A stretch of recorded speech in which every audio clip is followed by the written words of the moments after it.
Hey, Friendo, Steve here. And Larson. And it's time for our hot, fresh star ratings. Unlike those other guys, we get to this right after the show. It's within 12 hours. Larson, where do you want to start with our star ratings? Let's start with the first match on the show. That, of course, was Rhea Ripley challenging Liv Morgan for the WWE Women's World Championship. Steve, would you give this match? I gave this match the same star rating I gave a lot of other matches on this card. I gave it a solid 4 stars. I thought this was super entertaining. I thought that Liv Morgan and Rhea Ripley have really good chemistry in the ring. And then, of course, the huge moment in the end when Dom Mysterio turns on her, the intrigue. Everybody, it's funny because over at Wrestle Juice, I do like a hot takes thing. And the vast majority of the comments on SummerSlam had to do with Judgment Day, proving that Judgment Day is now the A story in WWE. Yeah. Yeah. At least I think to a lot of the fan base, man. Yeah, I think so. I gave this 4 stars. I thought it was thoroughly entertaining, and I thought the in-ring stuff was really, really good. I thought the shoulder bit with Rhea I thought was pretty effective. 4 stars. I, too, gave it 4 stars. This match had drama. How was the finish going to go down? Was Dom going to cost Rhea the match? Was Finn going to cost Rhea the match? Was anybody going to cost anybody the match? You know, and exactly how the finish was going to go down was a mystery going into it, though we had our suspicions that it was going to be Dom siding with Liv, costing Rhea, but there seemed to be a whole lot of other variables in play that could lead to a vastly different finish. I liked the drama, the wrestling in the match. Can't quibble with any of it. You said it, Liv and Rhea have really good chemistry, and it led to a 4-star bout. Absolutely. Let's move on to the next match. See if you give this one 4 stars. If a 5.5-minute match deserves 4 stars, Steve. I'm talking about Braun Breaker becoming the new Intercontinental Champion after besting Sami Zayn. You know, it's tough to really... You can't tell and affect the story and put on a really intriguing, exciting contest in about 5.5 minutes. Sure, you can. It's possible. You can. I'm not sure this accomplished that. I'm sure it did not. Yeah, I am sure it did not. Here's the thing. Braun's story is, since day one in NXT till now, has been the same. He loses a match. He learns from the loss. He wins and learns. He makes adjustments. He eventually wins. Yep. Copy, paste, copy, paste, copy, paste. Yeah, it's consistent. It's consistent. It's this character arc for him. And at a certain point, you think he's got to be at a point in his career, like Sami, where he's got enough experience that that's not his character anymore, you know? Mm-hmm. We're not there yet. This match was fine. It was just really short. Mm-hmm. And given the high drama with which Sami defeated Gunther at WrestleMania, to have his title reign kind of end in a bit of a whimper. Yep. It fell a little flat. I gave it 2 3/4. Like, the wrestling was fine. Story, pretty straightforward. Match was way too short. Larson, I kind of wonder how aligned we're going to be for the rest of this, because for the one match where it's like this could have been anywhere between 1 3/4 to 3.5 maybe for some people, I gave this the exact same rating you did, 2 3/4. Couldn't quite get to 3 stars. I agree with everything you said. With all the drama of what Sami Zayn is as a character, he doesn't have to be an underdog to be a guy who scraps his way to wins. He can have a lot of people called him Sammy Hogan or whatever, apparently, on social media. I get it. He can have the thing where other people are faster, stronger, more agile, whatever. Mm-hmm. And he could be the guy who, through sheer grit, determination, and heart, ekes out these wins. And in this case, could have fallen short, but 5.5 minutes? You can't give these guys 10 minutes to tell that story? That finally Sami Zayn is just overwhelmed by the power and speed of Braun Breaker? And even the matches, I think maybe, Larson, they could have told that story in 5.5 minutes, but they didn't. They did. So you could have had a moment at the end of this match, kind of analogous to, not exactly, but you could have a moment here where rather than, looking towards his mentor, I'm thinking of the moment where Darby loses the TNT title to Miro, and he looks over towards Sting, and they both have that moment of realization that it's done. Yeah. Title reign's over. They're powerless to do anything about it. And to have Sammy best Gunther, you know, someone who seemed unbeatable for the longest time. And, of course, it was Gunther's own hubris that cost him that match. Not to discredit Sami Zayn. He took advantage of it. And to have kind of like the other side of that where he's thrown everything he can at Braun. And you could have that match. You can have a sprint. Yeah. And have them get all their stuff in and still hit those story beats. But well, you can have, I mean, you could even have Braun basically, you know, it's like they do in the NBA. Those quicker teams, they push the pace and they try to outpace the teams that are maybe that can't that aren't as young, aren't as athletic, and so they push the pace and they're able to win on their own terms. Braun could have won this match on his terms, and I just feel like it was kind of a standard match. Like, you know, I didn't think that there was anything special about it. I'll throw this out there now because I've been pondering this. The matches on this card, it really kind of settle into two opposite ends of the dramatic spectrum. You have matches that were highly dramatic because of the story. I'm talking the Judgment Day stuff, and Punk and Drew. There's one match that probably falls kind of in between. And then matches on the opposite end of the spectrum where, in some respects, it's kind of absolutely and completely bereft of any real serious drama in terms of the outcome. Okay, well let's move on then, because I'm kind of curious I think what the next matches match you're referring to here. was kind of bereft of drama to an extent. I'm talking about a former United States champion taking the L to current United States champion LA Knight. Yeah. Steve, what'd you give this one? I gave it 4 stars. Wow. I did. I thought that there was drama to this match. You know, dude, I have to. I've been pretty appalled by.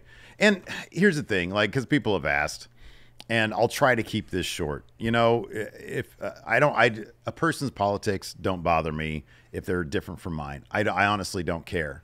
I think when somebody so maliciously attacks an Olympic athlete on social media and then so maliciously attacks somebody and then doesn't even have the decency to apologize for said attack, I think is really grossed me out big time. You know, Logan Paul's done a lot of shitty things in his day, and I've been able to overlook all that because what have you done for me lately? I guess, you know, and he hasn't done anything particularly disgusting during his tenure in WWE, and then he did.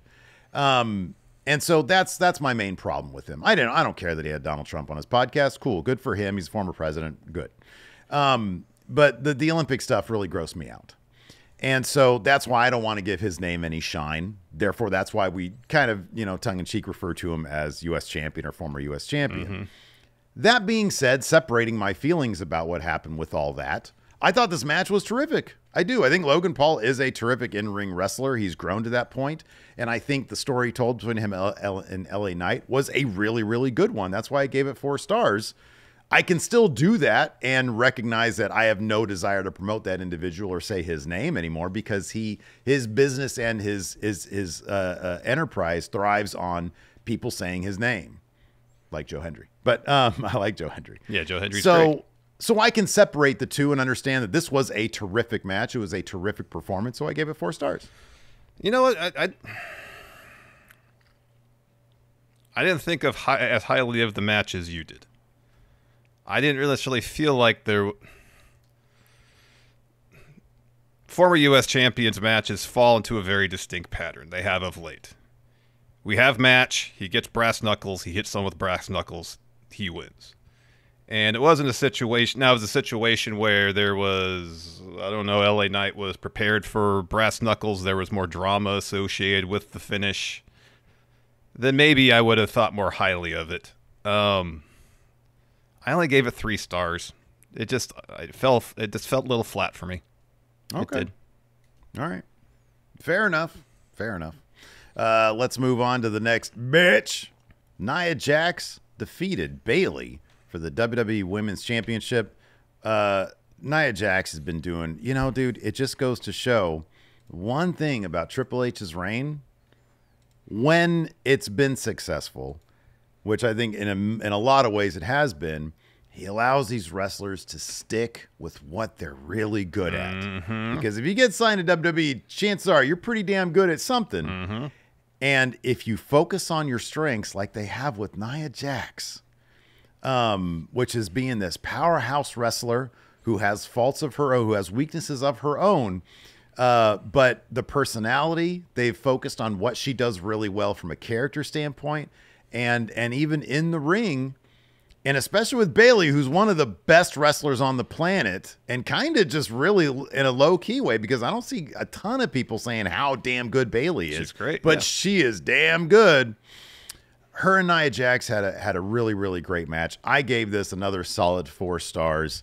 I thought the Tiffy stuff was fairly minimal, even though it did end up costing Bayley the match. But it just took one small thing to cost Bayley this match, because Nia Jax is that good from a character perspective.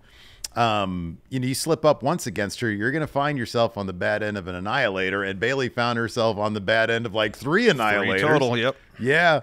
And so I gave this 4 stars. Loved the match, and I thought the outcome was great, and it was a surprise. This was not a predictable No, finish. this was a surprise. I think, we both had Bayley. I think Bayley was the overwhelming favorite going into this match based on our our predictions challenge.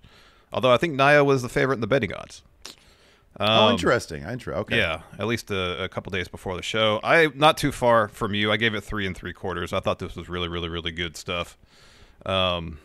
And yeah, really happy that Nia got the win here. She's been putting in some awesome work of late. And the one thing about it though is since Bayley won the title at WrestleMania, creative for her hasn't been the best. I tried to find somebody. This will be a quick aside. Somebody in my WrestleJuice comments said that Bayley's championship reign has been the worst one under Triple H so far. It's hard to disagree with that. In terms of the prestige of the title and the prestige of the character, and so what it should be versus what it's been, hard to disagree with. Yeah, that. I know. I saw a thread on Twitter today. Someone, laying out the case that Naomi seemingly was the initial plan to win Money in the Bank and feud with Bayley, because that's what we thought going into Money in the Bank. It made all the sense for Naomi to win that ladder match. And then at some point there was a pivot made, and now we don't know if that's the case. But to lay so much groundwork in a potential Naomi-Bayley feud and then to just move away from it, it seems like, if anything, Naomi's going to get involved with Bianca and Jay taking on Unholy Union and Blair Davenport at this point. It does, yeah. Which, where does that leave Bayley? Yeah. Yeah. I mean, it honestly, like, I know you and I both, but I had been saying for a long time that it seemed like Tiffany was the obvious pick for Money in the Bank, although they were definitely laying groundwork for Naomi, and Chelsea Green was another name out there as well that it seemed kind of obvious. So I wonder if it's a matter of they had several avenues and they decided to go with this one, which I think ultimately might be an interesting, a perfectly interesting one in its own, because you got Nia as champion and you got Tiffany as, as briefcase holder. I don't know if we've seen that situation a ton of times. Yeah, I don't know. And so I still think that it's not a terrible pick, but it does sort of leave Bayley on the outside looking in. Yeah, definitely. Let's move on to CM Punk losing to Drew McIntyre. Of course, Seth Rollins special guest referee. If you look at this strictly as a pro wrestling contest, yeah, you can't. It's pretty basic. Like, in terms of the really wrestling, there's really not a whole lot going on here. Right. It's not. If you look at it as drama, as sports entertainment, it's pretty high up there in terms of the quality of what they did.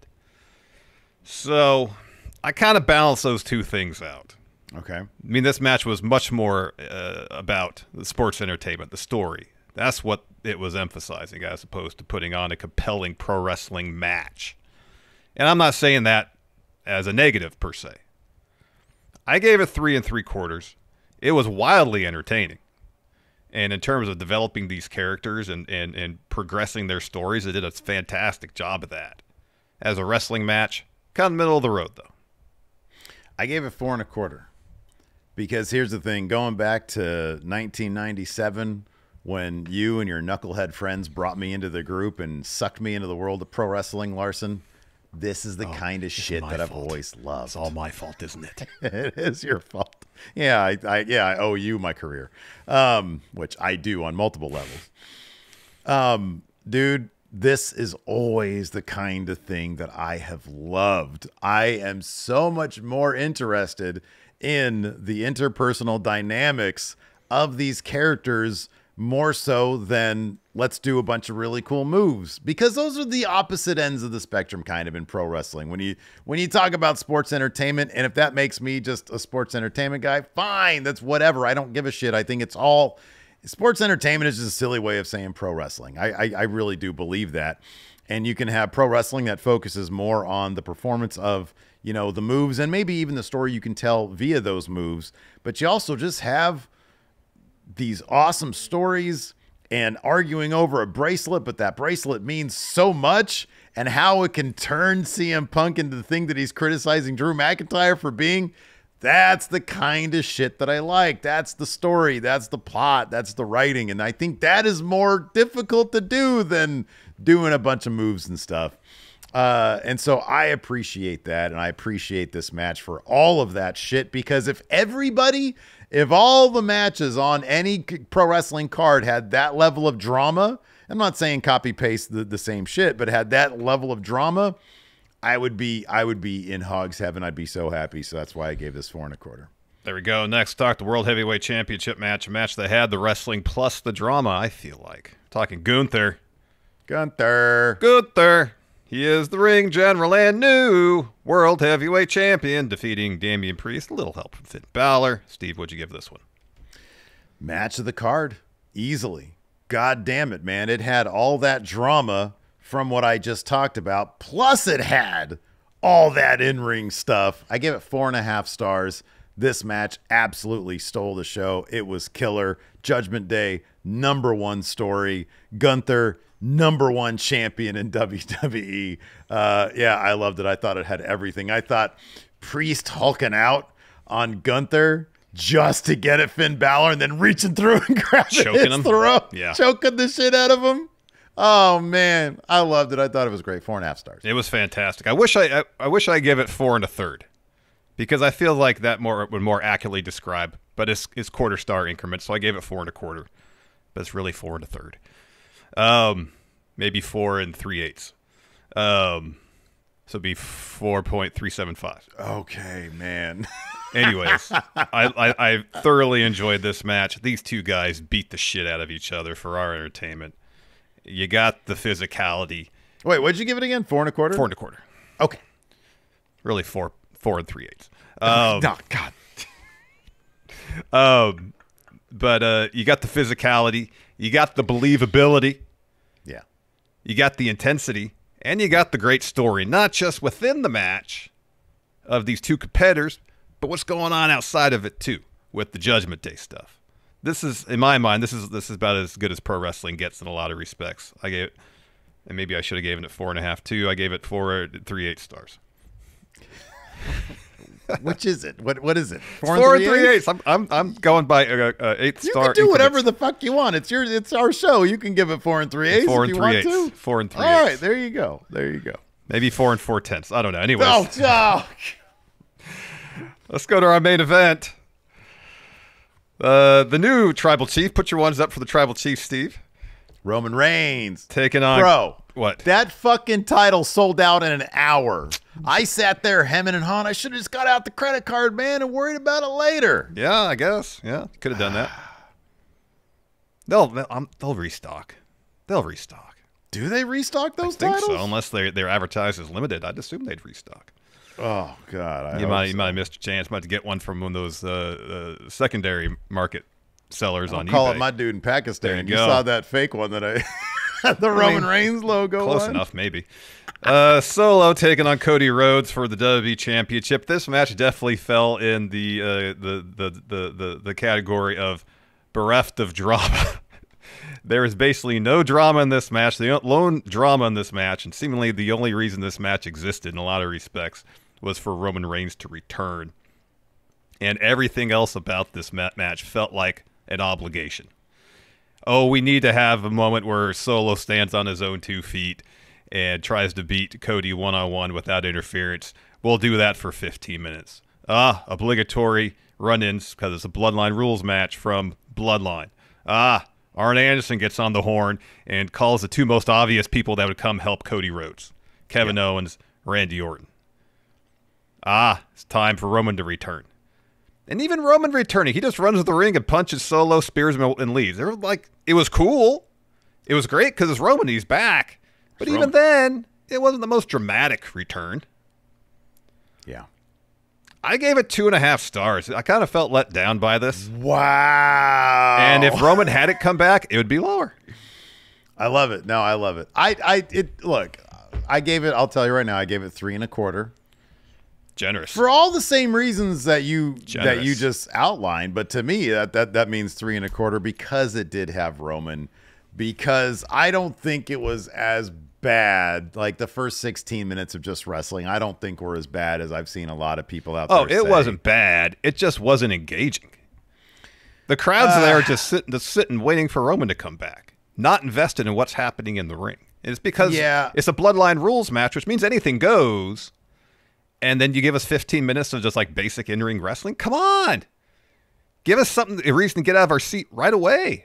And they didn't do that. All right. So I gave it 3.25. It did have sort of like important match feel, what's going to happen feel. And yeah, but what the funny thing to me, so we're going to differ on the score, but like going back to the Arn Anderson conversation, it's hilarious because like Cody just sort of stood. It's like you're at a big family get together and one of your old ass aunts or uncles comes up to you and just starts rambling. Cody had the same look on his face. Just waiting for the conversation to be over. Yeah.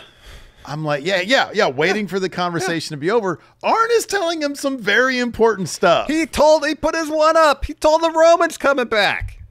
Yeah.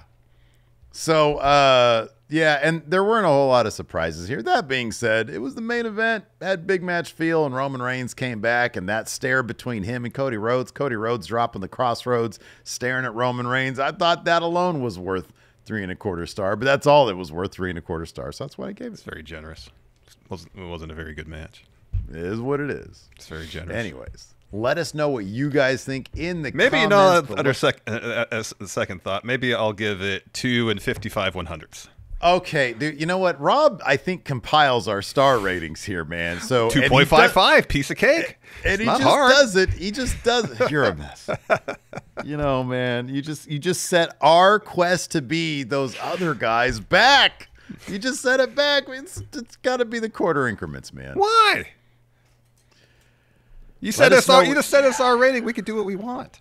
I know. I regret that. As soon as I said it, I regretted it.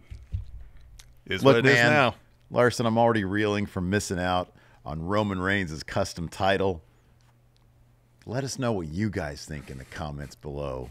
Till next time, hit that thumbs up if you liked it. If you didn't, I don't blame you. Till next time, we'll see you guys Don't around. blame this all on me. I didn't. You very much did. No, I didn't. You're shaking your head yes. Right there. No, I'm not. No, I'm not. I'm not. Hit that like button because I'm reinventing the star rating as we speak. Oh, not this late in the game, Larson. No, we want to be those other guys. How are we going to separate ourselves? We do the same exact thing. Because we're fresh. They do it a week later. That's how we separate through freshness. No, granular. We get much more granular with our star ratings. That's how we do it. Goodbye, everybody.